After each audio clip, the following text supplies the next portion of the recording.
entering the house, the defendant then grabbed the victim and threw her onto a bed and was continuing to interrogate her about who she had at the residence. He then pulled down his pants and underwear to his knees, exposing himself, and she stated that he then tried to rape her.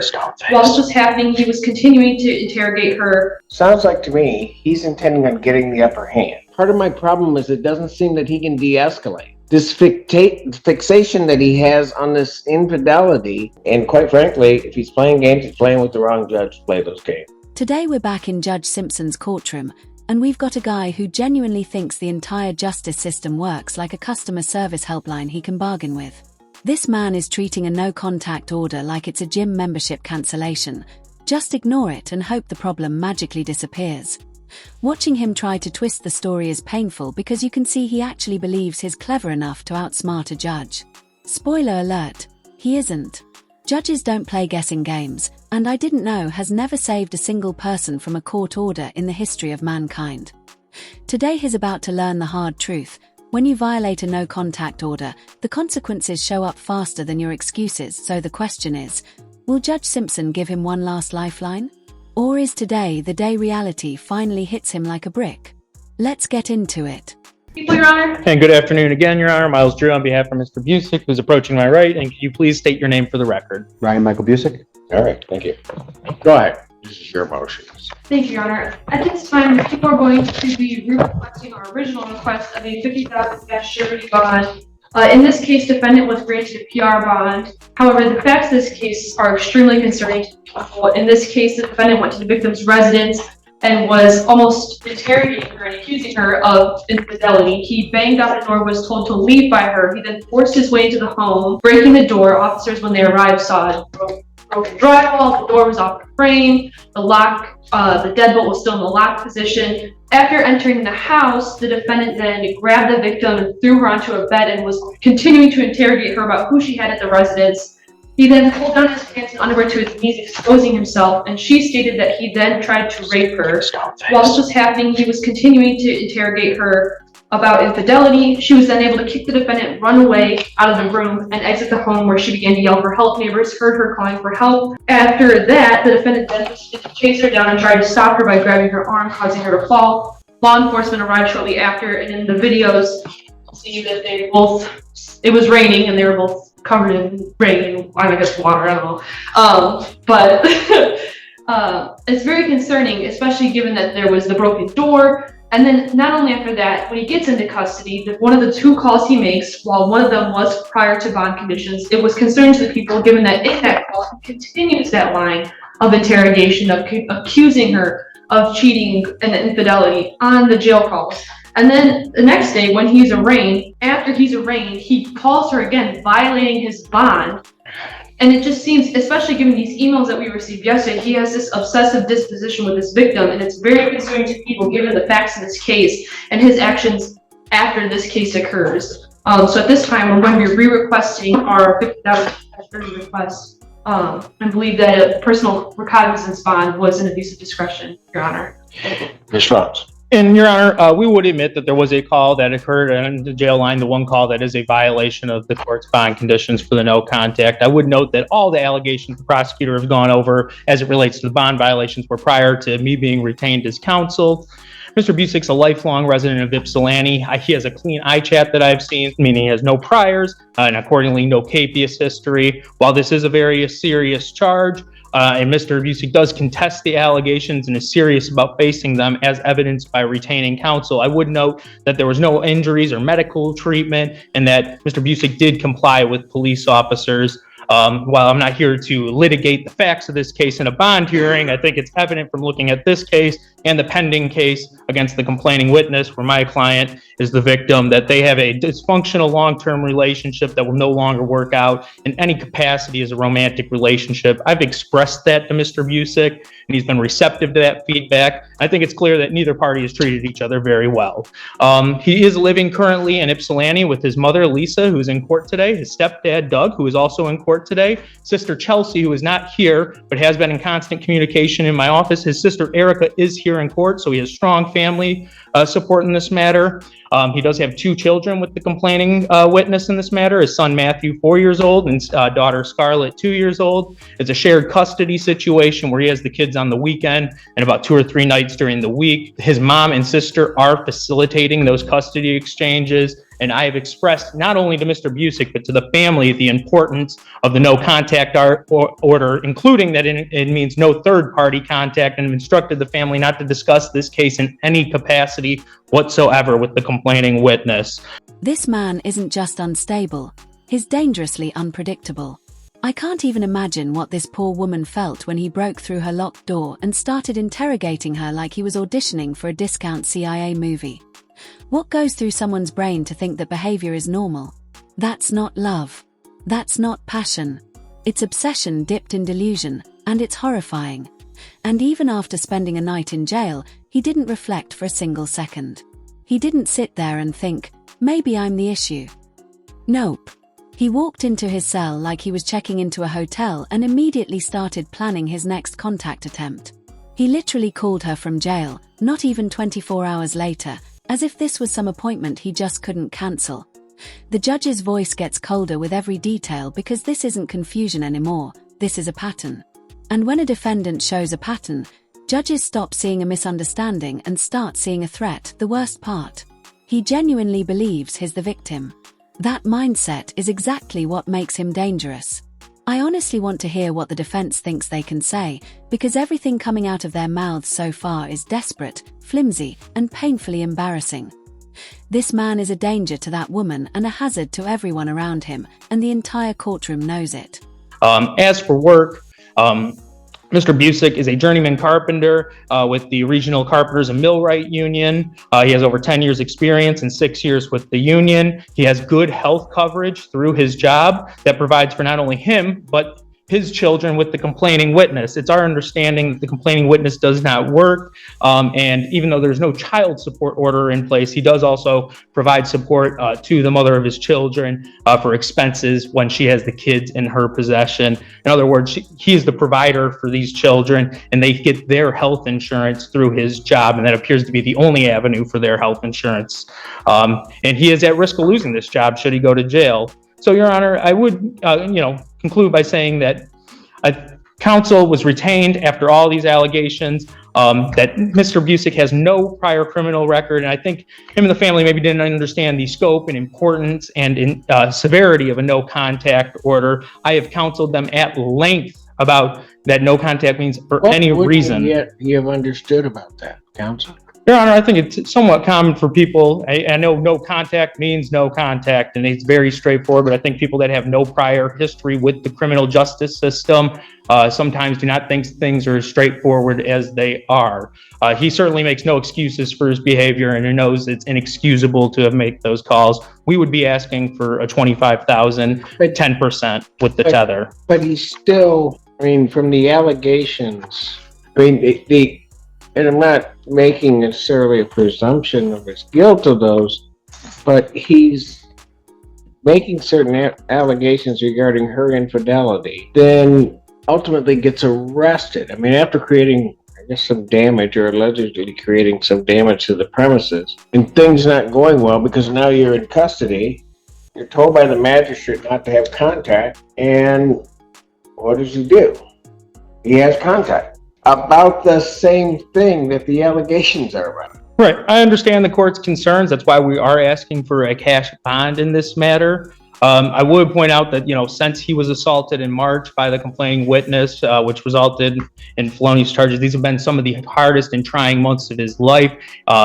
He has not been in his right state of mind. We're going to be looking to getting him, treatment while on bond and getting evaluated for a treatment course so he can get some support in facing this tough time, Judge. Ultimately, there's no excuse for making the phone call on bond. We understand that the allegations are concerning. We can test them as it relates to the case. Tell me how I can even be sure that he's going to follow this court's conditions. Well, I think you have his family sitting right here in the courtroom, that they're accountable, good members of our society that are going to be looking out and holding him accountable. They have, financial interests involved in this case as well. They are living with Ryan. He has no prior record, which I think speaks to the fact that they raised him pretty well up to this trying point here. And I think that the tether, was put in place after these phone calls, and there's been no issues with the exclusion zone. So I think in that respect, the tether is working, Judge. And I think you have members of the community that will be looking out to ensure that your court order is followed by Mr. Busick. And I think this is a real wake-up call for him, quite frankly. This isn't a situation he's used to being into, given his clean criminal record. And I think he's standing up a little bit straighter now after this and understands just how much is on the line after having a stern talking with counsel both last night and prior to court today about the severity of the situation that he's in here, Judge. In the 14B case, isn't there a no contact? There is a no contact order in place. So what's he doing there? That's the part that's troublesome to me. He has a case in which he's the alleged victim, right, counsel? Correct. He knows there's a no contact provision, right? Yes. Well, the no contact provision would run to the defendant in that case, which is the complaining witness in this case. How it works. That's not my point. My point is, why is him knowing that? Why is he at her residence? Well, Your Honor, I would say that I think, these no contact orders, I mean, he shouldn't have been seeing her, but this is a 10-year relationship that goes back to when they were 16 years old. They have children in common. While I certainly would have liked if this was handled. So that's all fine and dandy. But he knows she's not supposed to have contact, right? Well, he believed the condition was dropped. But I mean, I would agree that he should not be having contact where there's he get the idea that it was dropped? I'm not sure, Your Honor. How hard is it to understand a no contact order? It does not get more basic than this. Do not contact the person. There's no math involved, no hidden rules, no secret footnotes. Yet here he is trying to convince the judge that he didn't understand it or thought maybe it was optional, like some sort of discount coupon. Is he really that clueless, or is he playing dumb because the truth makes him look worse? And then the defense tries flipping the victim into the aggressor. Pathetic. Dragging up irrelevant past drama doesn't magically excuse kicking down a door or stalking someone. Sure, he has no major priors. But guess what? That doesn't matter when you commit a violent act and then immediately violate a court order. A clean record doesn't erase danger. Judges care about patterns, safety, and respect for the court, and he fails every category and the excuses. They keep changing. First, he didn't understand the order. Then suddenly he thought it was dropped. Which one is it? You can't accidentally break a court order and also claim you thought it disappeared into thin air. Pick a lie and stick to it. I don't believe that for a minute. I mean, he knows she's not supposed to. I mean, I'll tell you what it sounds like to me. Sounds like to me, he's intending on getting the upper hand. So he goes over there and he can basically, in essence, force her to give whatever answers he wants, because the one thing at least he knows or thinks is that if he calls the police, she's in violation, I'm not. No, I don't think that that's the situation going on. I mean, when the police officers did bring up the no contact order on the scene, he said that he had thought it had been dropped. I think he's simply concerned about, these beliefs of infidelity, Your Honor. It's an improper way of going about it without doubt. But given that he has no record, he hasn't had any trying situations, he's only 26 years old, any trying situations like this in his life, I would view this as kind of a one-off situation, that now that he has the accountability structure in place with his family, being aware of what's going on, being in the courtroom here supporting him, that this type of behavior would not continue, and I expect him to comply with all court orders going forward, Judge. Anything else from people? Nothing. I mean, I just have concerns given what the court stated with the no contact order in the 14B case, and given that the victim in her interview with police at the scene states that they're separating. So I don't know why he would go to her residence to accuse her of this break-in and assault her. I just don't understand. But nothing else from the people as far as this goes, Your Honor. Right, and I think you know this, counsel. What I really should do is I should revoke his bond. He doesn't make it a day before he's violating the bond condition. I understand the court's concern. It's not. What is troublesome for me is that he violates the bond condition. And when you look at the transcript of what he's talking about in the very first part, It's just a continuation of what got him there in the first place. And I think sorry.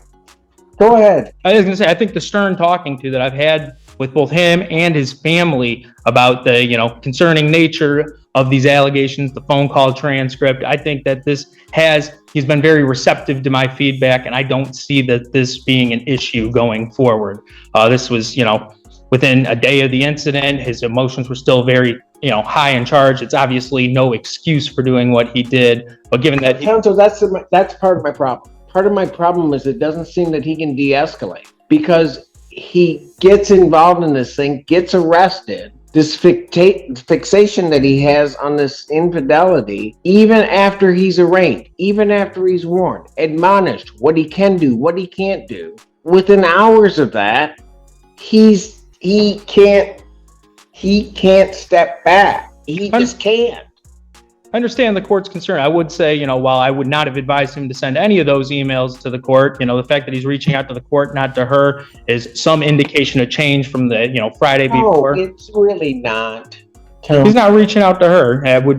I certainly would not have advised him to send those emails, and I have instructed him going forward not to do anything like that and to run anything he's doing with these cases through counsel going forward. Listen. Even the emails are concerning. In the emails, he's trying to get her in trouble, trying to use this as leverage against her in the other case. And he just can't stop. Even if it's not contacting her, it's this continued obsessive feelings towards this victim. I'm certainly not pleased with the emails being sent, but I would note that it does appear that there are potentially bond violations on the other case. That's not a concern for this court here, but it's not like he's making up and frivolly. Why is it even his? Your Honor, I have no good explanation for that. Tell me what your client's purpose in sending those to the court. What was the purpose in sending those to the court? Wanted to alert them of the bond violations that have been alerted of in his case, Your Honor. It's not anything that he's proud of, but, he was going to change his actions going forward. It's not my court. He knows what court it's in. Why is he sending it here? I think people commonly get confused about the 14th. Counsel, look at the very first email. He's not confused, because he's real clear about what he thinks is happening with her defaming him. Oh, I meant the confusion about 14A or 14B, Judge. I understand. But I'm saying, why did he send it here? I'm not the judge. He knows it. He's not confused about what court it is at all. Well, I think he did believe he was reporting it to the court of record, albeit mistakenly, Judge. Is he going to tell me that if I put him under oath that he thinks he's sending it to the right place? Yes, he was. There is no way. Why is it coming right now? When were those videos taken? When were those videos taken? About a month ago. And that was... She's got a winter sweater on in like May? Really? So if you had them for a month and you think you're contacting that court, what took you so long? There's no excuse for the timing. What took him so long? This is his story. He's trying to convince me that he can behave. Would you like me to speak? Go ahead. So I didn't want to contact the court because, yes, we were working on things, and I spoke in front of you, and I believe that the no contact was dropped so we could start to work on things. I came in front of you and said that during her case one day. Your Honor, I would note that it was charged as a felony case, and I know you typically sit on the PCC docket, so you may have been a judge that appeared on that case at some point. My understanding is that currently it is just the misdemeanor domestic violence charge that is still pending against the complaining witness, but I do believe it was a felony case where it's possible you would have been a judge that sat on that docket. And, Your Honor, You can literally see the moment Judge Simpson gives up on the defense. He stops interrupting, stops questioning, just leans back, staring at the ceiling like he's counting tiles and waiting to drop the hammer. That posture alone told the whole courtroom the story was finished.